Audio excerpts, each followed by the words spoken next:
titled Kaua'i Plantation Camp Wildland Urban Interface Ordinance. I'm going to have Kaina Hull come up, along with Chief Gibson, Doug Green, and Elizabeth Pickett.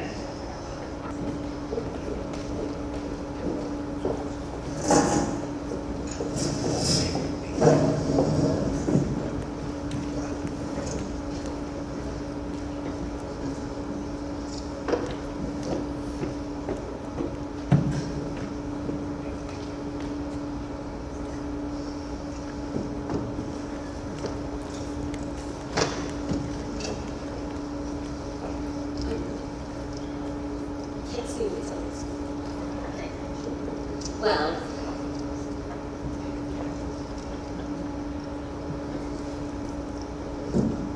as part of the Fire Adapted Communities tenet of the cohesive strategy, a huge piece of it is community awareness, community action, defensible space, policies and funding, but the built environment is a huge portion of the how we get to fire adaptation, resilience, safety.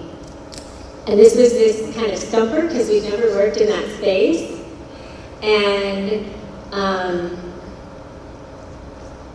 I didn't know how to get anything done in that space in terms of ordinance and codes or anything else, but it became clear after Lahaina that this was what we were going to need to address if we were going to do this work at scale and build safer from the start. So this session is about the Kaua'i effort to actually get into ordinance wildland urban interface safety for future developments moving forward in certain areas that have high fire risk. And it has been an honor to be a part of this groundbreaking work to address the part of the system that has long needed it, but it's been challenging to figure out where to start and how to get it done. And with that, I want to hand it off to Chief Gibson to kind of set the stage and tell the story of how we got to a plantation camp ordinance and where County of Kaua'i is going next with this kind of code work. Thank you, Elizabeth. And I'm in a better spot than Kevin Roach because I get to speak before the three experts. So, yeah, as I kind of talked about in the introduction yesterday, is the state of Hawaii woke up when the wildfires hit Lahaina, and at the same time there were fires burning on Hawaii Island as well. And I had shared yesterday that shortly after that, Mayor Kaua'i pulled together all the County of Kauai department heads and challenged us with a mission to look forward. How can we protect our communities, knowing that the answer isn't the fire response? And I'll say it now because it is part of what I'd like to say always, and I took this from a speech that Chief Ventura gave. There are no amount of firefighters, no amount of fire engines, no amount of training that could put out a fire like the one in Lahaina, like the one in Malibu or the Eden fire. They proved that in Southern California. They have, within 6 hours, thousands of firefighters on the scene, hundreds of fire engines. They proved it. No amount of firefighters can put out those fires. So, back to our island, 11 months after Lahaina, we were faced with our own wildfire here. That was on the razor's edge of devastation. It was the Hanapepe Heights is where it started, and it spread toward Kamakani Village. The fire was in July, hot day, windy.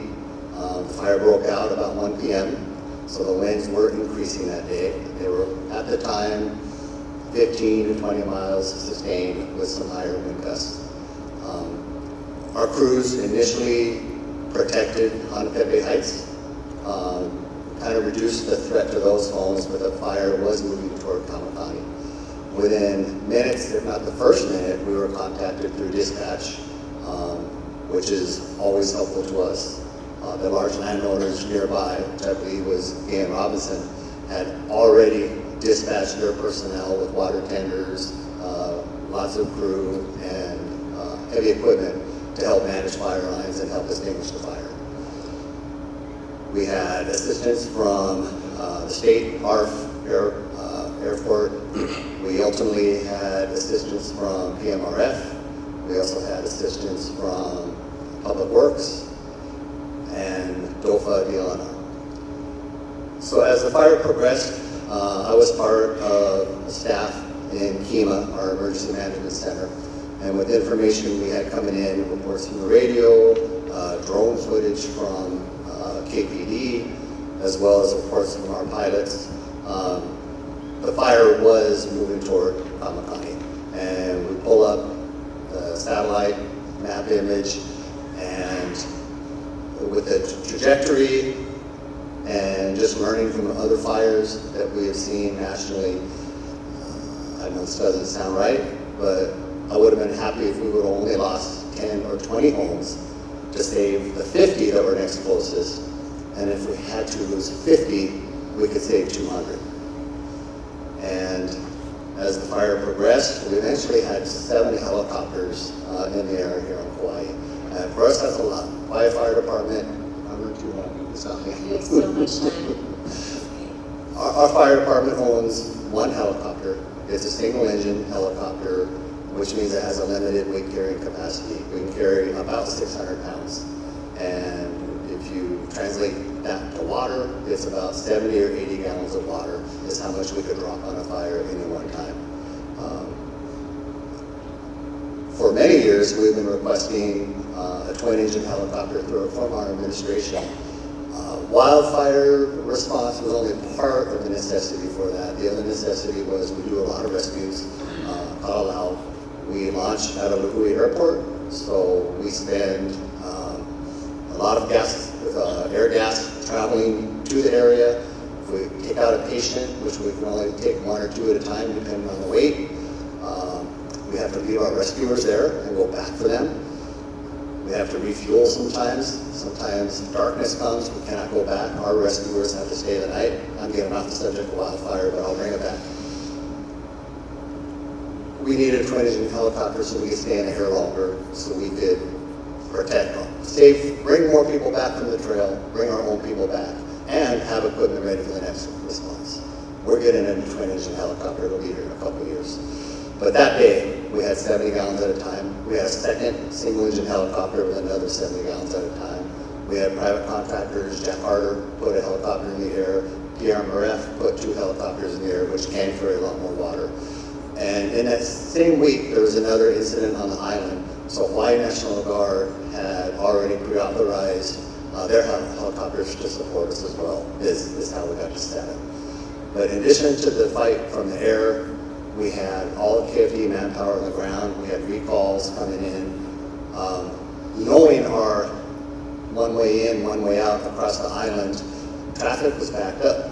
The pilots that needed to get to PMRF were 20 miles away in Kaua'i, but traffic was at a standstill, so we had to get police escorts just to get the pilots to the PMRF so that they could get in the helicopters. While the fight was going on the ground and approaching Kaua'i, the fire line was there, led by KFD Incident Command, supported by PMRF, ARF, DOFA, Public Works, large landowners, and shoulder to shoulder, they stood their territory, they stopped the fire. We lost one shed on the side of one of those homes. And this was largely in part due to the heart and the commitment around the ground. Also, it was a blessing that the wind didn't pick up and get any stronger that day, or we would have lost that entire community. So I'll take that back to the Mayor's Challenge back in 2023. Kaina Hall led his planning department that year. They started researching, attending conferences, and they had already had a year's, almost 11 months of work in toward WUI code that can help protect our homes. So when I go back to the statement that the firefighters know about the firefighters' fire engines training to put out the fire, we realize that the correct codes, home hardening, defensible space, being ready for it to prevent it from happening is the answer to the response, so to speak. So I'm going to close now and come back with you. Okay. We designed this panel to be just kind of a conversation, and we put us in a certain order. Because if it's true that no amount of firefighting resources can deal with a wind-driven urban conflagration if we end up in that situation, clearly we have to do all we can to prevent and organize so we don't even get into that situation and we land back on land use planning. And you heard from Doug Green last night, but we kind of engaged a whole bunch of us all across the board very early on so we could figure out how to do this together. And Doug Green and his colleague, Dr. Kimiko Barrett, came into our effort. We also tapped into other expertise in the room to pull all of this together, but I think this warrants a sort of a deep dive or another conversation about the land use planning aspect and why that's so important and how you engaged with us in this process. Thank you, Elizabeth. Yeah, and I'm going to repeat a little bit what I said yesterday because I think it's important, but we're going to kind of dive down and make it more specific to the Kaua'i EP. So I met Kaua'i about a year ago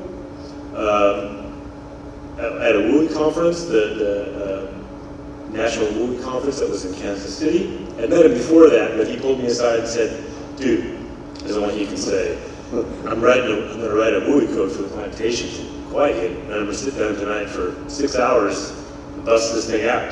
You in?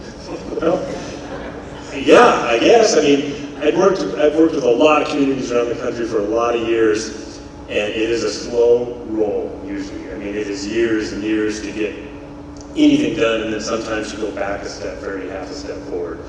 And the excitement and the ability, and I think what it proved to us was that for so many years this has been a fire department problem.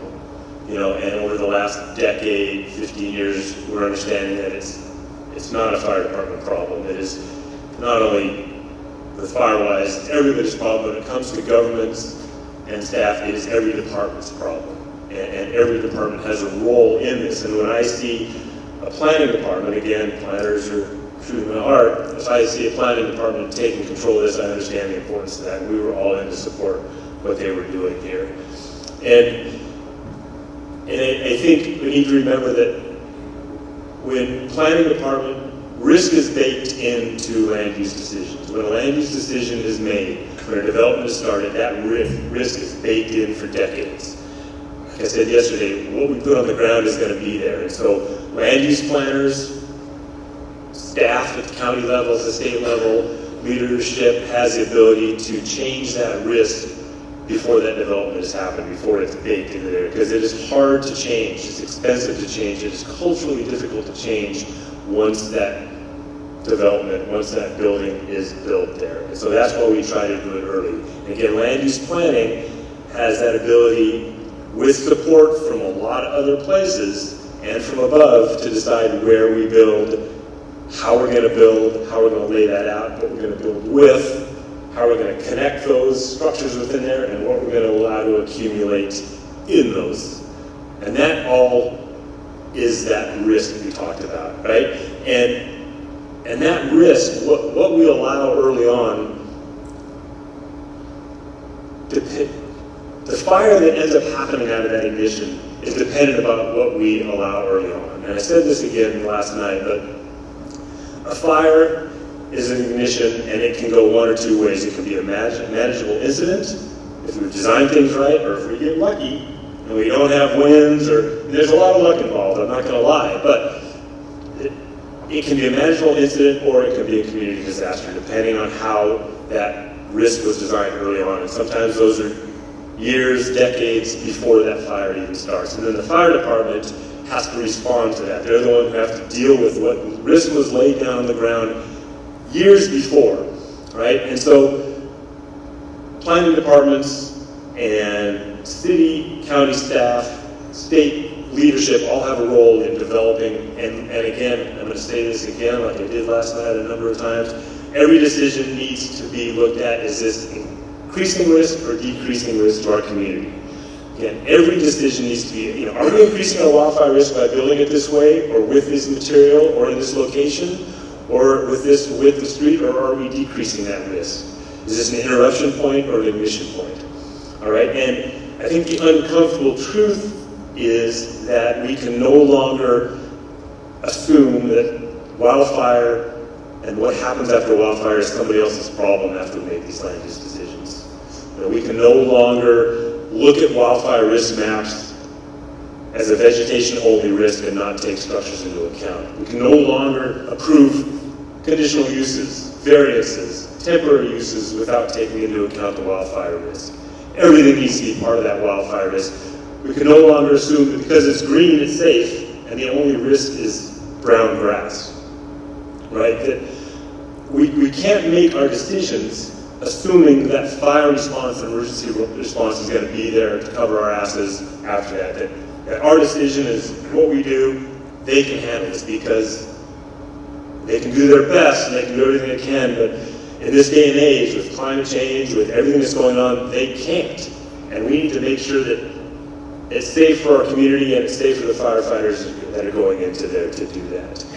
And that's where this transition from fire to what Kaua'i has done here and what Maui County is looking at doing and what Hawaii is doing with the support of HWMO probably, and the reason I work here as much as I do is because it's probably the most exciting place in the country to work in terms of what's happening here. Hawaii started behind in a lot of places, but it has caught up and moved ahead of the majority of the country. And it's through grassroots efforts, it's through passion, it's through the people who are here and how much they love being here and love their community and love the land, probably more than any place I've worked at in the country. So it's an exciting place to be. And I think accidentally increasing risks in our land use decisions or any of our land development decisions, any accidental increase in risk is no longer acceptable. We know the science, we know how things work, we know how fires burn. There is no excuse for accidental increased risk in anything we do when it comes to how we manage our lands, how we grow our lands, how we develop our lands into the future. So with that, Now Kaua'i can tell our story. yeah. Now, What happened and where are we going? Okay. I actually called Elizabeth this morning and I told her, I don't want to talk about the plantation camps. So, I don't even know what slide is next week. We had it all smooth, and then Kaua'i said, you're going to kill me. after the panel yesterday with Doug and Justice and others, I was kind of like, what was brought up in that panel, affordability, insurability, the role and controversy on setbacks. That's the space we're in now. I'd rather go over with this group who are getting into it on wildfire, the problems in front of us that are waiting for solutions. Having said that, Elizabeth reminded me there are some in the audience who don't know the story of the plantation camps. We'll spend about a couple minutes kind of going over the plantation camps. We'll probably show the video that kind of encapsulates the best, I think. And then I'd like to get into where Kaua'i is right now with wildfire resiliency, some of the successes we think we're about to have, as well as some of the problems we're still trying to figure out. So, of course, after Lahaina, to get to the plantation camps, after Lahaina, we really started scratching our heads in the mining industry here at Kaua'i of how, is there a role for us in that space? Particularly after Kaua'i, that Fire Chief spoke about, and the mayor challenging us all to find out what our roles are and dig in. And, you know, for planners, it was an eyebrow raise, because firefighters, right, quasi-military organization with fire trucks, aircrafts, unlimited supply of resources compared to planners. And so when looking at this raging inferno of wildfire and the wall of fire, we are Poindexters with notepads. What the fuck are we supposed to do against the wall of fire? I'm going to be crass, but unless you are a firefighter or in Dauphin Forest Management, some version of that question is probably rattling around in your head. What are you supposed to do to combat a wall of fire? And that's what the planning department did for 8 to 9 months as we got in that space. And we're diving in with Elizabeth and all the resources she availed to us. We eventually did this with Doug and Kimmy Barrett and various emergency management folks getting in that space. And I'll be clear, we kind of messed up because in our heads we were asking ourselves that question: what do we do against the wall of fire? And I never really verbalized it to Elizabeth, or Hawai'i Wildfire, or to the fire chief, or to Doug even. And so we spent 8 months drafting codes around vegetation and how our enforcement team, from a civil fine aspect, can tackle fuel maintenance. And for 8 months, that policy approach fell apart everywhere we went to try and apply it. And it was falling apart in Kona to no end. It was pretty much had run out of steam. And At the last moment. At the last Wildfire Summit. And Elizabeth said, come to Kansas City. I think there's something there for you. You're going to find something. Come to Kansas City. So I told our team, which had pretty much had it up to here with trying to figure out wildfire and planning. I said, let's go to Kansas City. Elizabeth thinks there's something there. Let's go. And it just clicked in Kansas City. Not that Kansas City was it. It's just that it was the umpteenth time people like Elizabeth and Doug had told us it's not about the wall of fire. It's about the embers. The wall of fire will move through a community. And oftentimes that community is still standing after the wall of fire is gone. It only starts burning 12, 13, 14 hours later. Or in some scenarios, that wall of fire never reaches the community. But the community starts burning. It's not the wall of fire that's starting these fires. It's a blizzard of embers coming at them. Sometimes being tracked as far away as 3, 5, and now 15 miles away from the wildfire, and the town starts burning. And so understanding it's the embers, and there are very specific mitigation measures to address the embers. Things like asphalt shingle roofs, which are cheaper than wooden shingle roofs, or meshing up the vents around your house so that the embers can't get in there. Or you can still use wood wall construction, because the embers are going to hit it and they're going to drop. They're not going to have prolonged exposure and light that wall on fire. You can have a wooden wall, but it's going to drop and it could have prolonged exposure at that 90-degree intersection. So it's just a piece of metal flashing. Things like that and strategies that are nominal in cost, yet not a part of any code, is what we became aware of and what we crafted into the Plantation Camp Ordinance. Because the campsite almost burned, we felt it was a priority. And I don't want to sugarcoat over it because I'd like to get where we are now, but just to kind of encapsulate the Plantation Camp Ordinance, I don't know if we could play the video. This bill is important to our Kaua'i community because it puts people first. In the heart of Kaua'i lie our historic plantation camps, cherished communities now facing ever-growing wildfire risks. That's why Kaua'i County Mayor Derek Kawakami and the Planning Department enacted Bill 2961, strengthening protections for these areas through wildland-urban interface regulations. Hawaii's historic plantation camps represent a distinctive and resilient form of community living. These built environments offer affordable housing with compact lots, homes oriented to the public realm, and shared roadways where kupuna and keiki take precedence over the automobile. They provide a welcome alternative to the sprawling subdivisions and strip mall development patterns that have dominated for decades.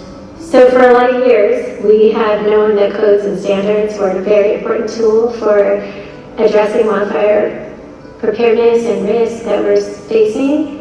And when Kaua'i Planning Department came to Hawai'i Wildfire and said, we're really trying to figure out our role in this, we jumped on board right away because we've long wanted to see this kind of protection built into the system. Kaua'i has 5 historic plantation camps that have existed since back in the 30s, 40s, and 50s. We spent the past year and a half with wildfire experts, our fire department, our emergency management agency, wildfire management organization, to come up and craft a reasonable approach, but one that can mitigate future wildfire impacts on the plantation camps themselves. New or substantially remodeled buildings must be fire hardened, featuring Class A fire-rated roofs, ember-resistant vents, metal gutters, non-combustible cladding, and screened underfloor areas. The code also mandates a 5-foot non-combustible perimeter around homes, along with regular vegetation maintenance within the 30 to 100-foot defensible space zones. Uniquely, it requires residents to participate in an annual wildfire preparedness workshop, paired with a community-wide defensible space cleanup event. What Kaua'i County did here was one of the more robust, comprehensive code adoption processes I've ever seen in any country or any community in any city anywhere.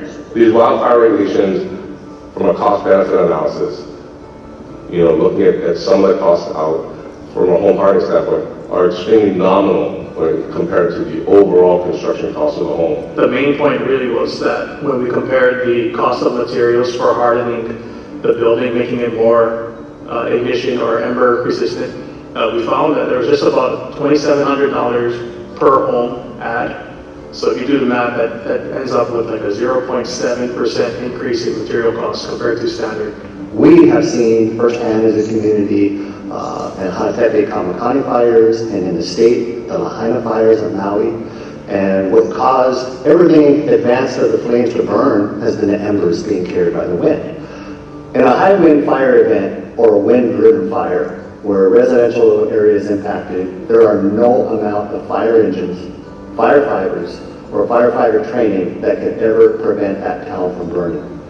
The only way to stop it is to adjust the built environment to be able to withstand the shower of embers. If they are more fire resistant at that built environment, the danger to the public as well as our responders is reduced, and the likelihood of major incidents. We've learned from these instances in Lahaina, the Camp Fire in California, the Marshall Fire in Colorado, that this works.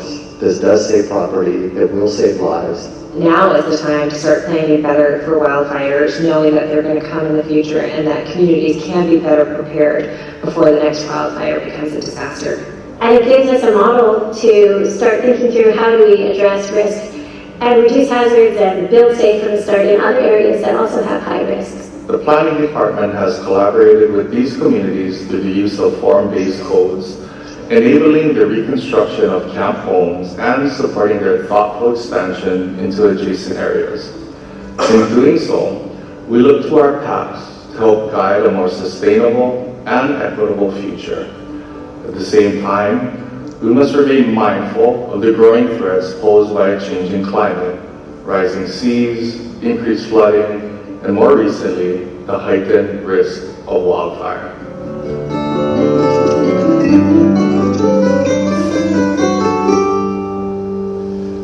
So with that's Plantation Camp. It was a monumental step, I believe, in planning and wildfire resiliency. But having said that, I'd like to move on and kind of go over where we are at right now in Kaua'i. Plantation Camps were identified as one of the most vulnerable communities concerning wildfire on Kaua'i. But going through the process, identifying, well, what other parts of the island are vulnerable, and really getting into it. I'd ask Doug, actually, can we get maps? Can you do the mapping? And from the wildfire science, right, these embers are blowing 15 miles away and starting fires. There is no place that's not vulnerable to wildfire. So that's segueing us into, well, it's not identifying the next area. It's saying, how do we make the entire island resilient? So we have worked with Elizabeth and team, fire chief and team, Doug and team, and we've come up with an island-wide wildfire draft ordinance that has its public hearing this Tuesday.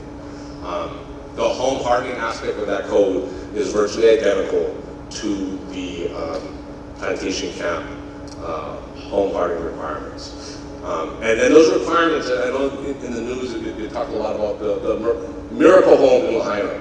And I don't mean to poop on that house in the sense that, but that house, after you get to know wildfire science, is not miraculous. That house was built inadvertently in a manner that wildfire standards say it should be built. An ignition-resistant roof, it had a clear 5-foot area.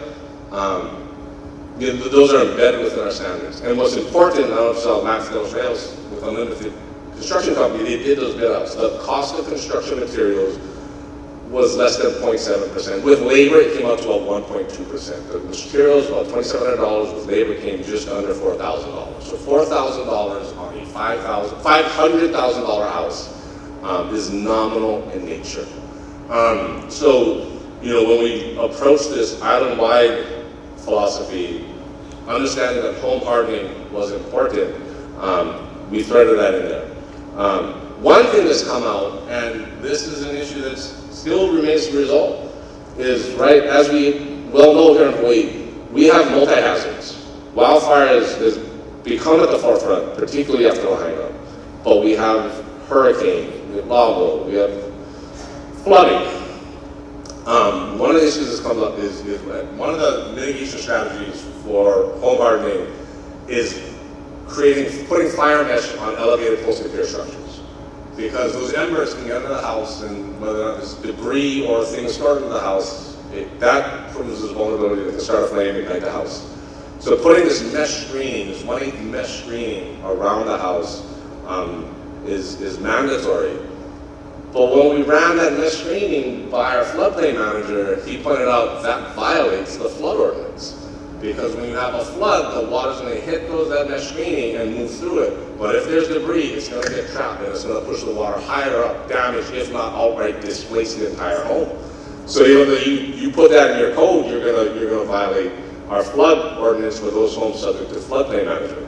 And so we've been working through that now with an international national team, and we've constructed a prototype out in Kaua'i of an elevated structure with the mesh screening. And our first attempt at it, what essentially had to be is we got the mesh screening in and we created a vent that would facilitate the movement of water in and out. And it worked wonderfully until we blew high winds at it. Just saying the water could open that vent, the high winds open it up. And in a wildfire scenario, a high wind scenario, the winds and the embers are going to open it up. And so we went back to the drawing board, and I don't know how to describe it, but we essentially got our hands on relatively cheap, but what can only be described as next-gen vent technology, where it's a metal vent that interspaces with the wire mesh, and we took a baseball bat to it to get it to move, and it wouldn't move. We blew high winds at it, it wouldn't move. But the second water hits it, it activates a lever that opens up the vent, and the water moves through. We're still working through it because the lever mechanism has like a 3/4 inch opening that is vulnerable to embers. I sent it over to Doug and FSR with Derek Alconis, and I was like, I don't know if Derek's still happening. And Derek was like, yeah, man, that's still a vulnerability. I was like, oh. But we're close. I think we're meeting with the vendor to be able to discuss whether or not that mechanism can be slightly adjusted to mitigate the embers. But in a close case, you got to be thinking about multidisciplinary approach. Floods and wildfire are two different hazards, but hazards that our built environment is facing here in Hawaii. And we're still trying to get through that. And hopefully it will be resolved in the next couple of months, because hopefully we have an adopted wildland ordinance here. The other area that I kind of wanted to touch on is if you have a home hardening requirement, that's the first point. And 90% of wildfire catastrophic situations start from embers. The thing is that once those embers light a few homes on fire, the homes themselves are the fuel source. And the homes themselves are what are contributing, or essentially the urban configuration. Once a few of those homes light, then it's just going to, through flame spread, through heat, through other ember blizzards, it's going to light the rest of the community on a fire in a high wind situation. The ember and home hardening aspect is monumentally important. It's what our home hardening requirements propose and are attempting to mitigate. But this question of can we mitigate urban configuration? And that discussion was talked about yesterday at the time. It was brought up when considering affordability of homes and setbacks and density. And the fact of the matter is we have to be cognizant on the affordability of homes. That's not just a political issue. I hear it at these conferences all the time. From a wildfire standpoint, the fire science standpoint, it's worth the cost. It's worth the cost, $20,000, $30,000, $50,000 a structure. It's worth the cost. From an insurance standpoint, from a safety standpoint, it's worth the cost. But when you're talking about affordability, and yes, affordable is an issue, especially here in Hawaii, there's a housing crisis in much of America. But to kind of paint that picture, especially for some of our mainland friends, because I don't know if everyone from Hawaii is like this stat, right? The majority of Native Hawaiian, the indigenous peoples of these islands, the majority of them no longer live on these islands, right? And if you think about that, the majority of the indigenous people of these islands have put 2,000 miles of water between their home and where they call sacred because of one reason, they can't afford to live here. So when this whole notion of safety versus affordability kind of butt up against each other, I'm sorry, adding $100 a square foot to a house because it's worth it, it's not going to cut it. And it's not politics at work here. It's the policymakers, it's the elected officials really trying to navigate that space. And so, you know, how you deal with urban configuration, and I'm not saying we're not going to do it, but this notion of we can use building material to make sure we don't have to set our structures back 30 feet from each other. You know, when Lance Delos from Living Construction did the bid out for the cost of construction for our WUI ordinance, I asked him, oh, can you also do a cost analysis for fire-rated walls and single-family construction? And right now he's bidding it out at about $450 a square foot. $450 a square foot, so a 1,000 square foot house, $450,000. With the added WUI standards for home hardening, an extra $2,000, $3,000, $4,000, so $454,000. When he bid out hardy board, primarily because of the cost of labor, it came in at an extra $104 a square foot. That, well, if a homeowner is willing to do that, 100% go for it. But as a government agency, we were unwilling to impose that cost on the homeowner. And so we didn't go down the path of building materials. And now, you know, we're looking back at, well, can this issue of setbacks be addressed? And I'll be honest, when the team drafted this Wildlife Urban Interface Ordinance in Reno, of all places where we were at the last conference, the housing industry and the housing advocates tore me to pieces. They said home hardening, they're good. 0 to 5 foot, zone 0, they're good. Zone 1, defensive space, they're good. But 15 foot to property line setbacks, you're out of your mind, you're not going there. And any attempt to do so, we will oppose that ordinance. And I had, the last conversation I had was with Representative Evson, who's an amazing, wonderful, one of our best allies that we work with, but a housing advocate. He's the housing committee chair at the state legislature. And when I explained what we're looking at doing with the setbacks, he was gung-ho about everything. I said setbacks, he was kind of, everything I know about setbacks and how they need to be reduced and minimized, you taught me. What are you talking about? You're trying to expand the setbacks. And he's right. I have been involved policy-wise the past decade in reducing the setback requirements in our zoning ordinance and increasing density in our zoning districts, sometimes directly in conjunction with the efforts of Luke Evson. And so we've worked together in that space. And there was this discussion yesterday about setbacks and density. And, you know, I was in Oahu a couple weeks ago, driving through Kaua'i, and I'm not trying to poop on Kaua'i, but when I was driving through Kaua'i, I recognized that Kaua'i is essentially the single-family section. There's multi-family section, there's a single-family section areas, and Kaua'i is essentially single-family construction with 8 to 5 foot setbacks, built out to its full maximum density. And with what we've done here in Kaua'i, it increased the density of our residential lots and reduced the setbacks to no less than 10 feet. That is what the final result will be. And I'll be honest, I don't think that's what we as policymakers envision. And for the planners in the room, I don't think that's what Jane Jacobs and the new urbanists envision when they talk about infill development. And I think, to a certain degree, setbacks and density, from a planner's perspective, have been intimately linked to each other as if they're one and the same. And I think we need to start embracing the idea that we can increase density, because density does need to be increased from an affordable housing standpoint, or from a built environment standpoint, or from an infrastructure standpoint. Density does need to be increased, it does. But this is not, I don't think we shouldn't be tying density and setbacks as one and the same. You can increase density, yet still maintain large setbacks. I just had a discussion with Jeff Darrow, Michelle folks from Big Island. they're like setbacks, not a problem. Setbacks, we got 10 and 20 foot setbacks. And they've got numerous amounts of density in the residential zones.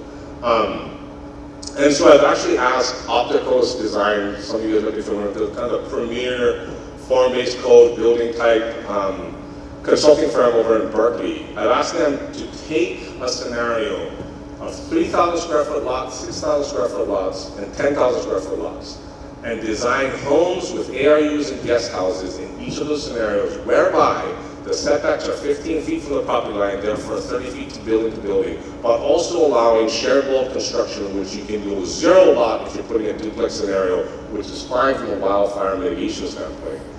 And the jury's out. I'm not saying that this idea, this theory that setbacks can be uncoupled from density is going to work, but it's a hypothesis I have, at least. I was talking this morning with someone like, you're out of your mind.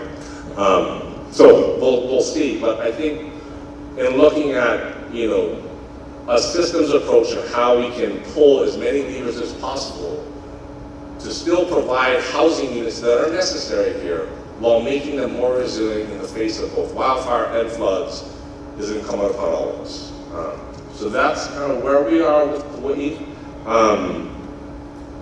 The public hearing is on Tuesday. We hope to have it up at council by mid-July. I want to save some time for questions or anything that any of the panelists want to do. Hope I didn't ramble too well. I guess I'd just add, going along with the density decoupling from setbacks, I agree with it, and I think we need to think, and we've talked about this more broadly about how that density is accomplished. And I think that can be, we don't need a bunch of little single-family homes necessarily to meet that density. We can do attached homes within a thing, still giving us our big setbacks, because we know flame lines. We heard this yesterday, flame lines can be 30 feet. And I don't care if you have hardy-sided home, if you have a 30-foot torch ripping against that home, it is going to ignite that home. It's just, they're not designed for that. Even a residential code standard is not designed for that type of heat over that duration. So there are ways to think, there's duplexes and multifamily units that have all the fire protection systems already in place in those, provide affordable housing, provide density, and provide safety for those people living there. And so I think we're just starting the conversation of what this can look like, and it's going to be a lot of the above, right? To make these communities designed so, hey, maybe this part of the community isn't hardened as much, but this part is, and it acts as that buffer for a fire moving in. So you can protect some of those low-income housing that may not be as expensive with housing that is more expensive. So there's a lot of ways to do this. Yeah, I think we need to kind of think outside what we've always thought about when we look at affordable housing and high density. And look, somebody said it yesterday, look around the country, around the world, for other places that are doing it, because other countries do it all the time. Just like to bounce off that, I was just saying, it's a problem we're running up, but we're find a solution. Not find a solution, we have to. At the same time, I don't want to put you on the ember aspect. At the end of the day, approaching, we're trying to address now urban configuration, but the Plantation camp story is one of tackling the embers. And if you read the Attorney General's report with Derek Alconis somewhere here, it's about a systems approach. It's about starting. And if you read that report, it is absolutely wonderful in the guidance it gives to various agencies and individuals. But it's massive. It's like eating an elephant. And if you're a planner, my recommendation is, how do you start eating an elephant? You start with embers. Yeah, thanks, Elizabeth. For the other fire service leaders in this room, past and present, in my history, it always been a struggle for our fire chief to convince the planners how important fire safety is. And it is so enlightening, and I'm in such a fortunate spot to have planning leading the forefront for us on this. And it doesn't stop at our planning department. Our mayor understands all this. Our council understands all this. I believe statewide. I cannot speak for the other islands. But it's just a fire chief's dream right now for me in this position here to have the leadership and the foresight that I have here next to me. Okay, so with the last 2 minutes that we have for the session, I just want to point out that this is our storytelling and our sharing to show you what it looks like to have collective leadership and innovation and thinking outside the box and figuring things out that haven't been figured out before. We have a fire chief that is supporting somebody other than fire to work on fire.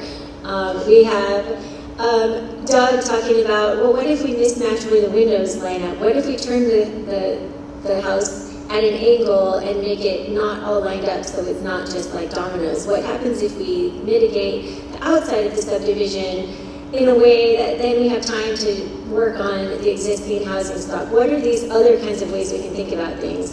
And then Kaina has gone through the fastest learning curve and journey on fire, not having that background, and he's taken his whole department on that learning journey. And no one was fire experts, and I think all of you can speak fire mitigation and Zone 0 and 1 and 2 and all those things better than the rest of us who've been teaching it, because you've embraced it and learned it so fully. And then the whole time we were in communication with each other, adding what we could, brainstorming ideas, pulling in all the other experts who work on this kind of stuff, generating some new ideas, and also setting a path where now the rest of the state can follow. And we couldn't see where we were going exactly, but we just kept figuring it out, like Harriet was even talking about, for how communities do work. And so this is the kind of approach that we need, with good communication and outside the box thinking, and just like, we will have to figure this out, and here we are, and we're doing our best to do that. So I want to thank our presenters, but not just for presenting, but just for showing us what it looks like to have courage and leadership and innovation and just determination. And we're doing things that actually folks who've been working on this for a long time, like Doug said, are marveling at. I didn't know we were going fast and doing this like amazingly until people from outside told us, like, this is becoming a model. So, and that's because of this leadership here and all of their teams that support that work. So thank you for leading the way and helping us figure this out and address this issue. And just, it's been so amazing to work together. So thank you for your presentation, but also just for what you're doing with all of this in the world.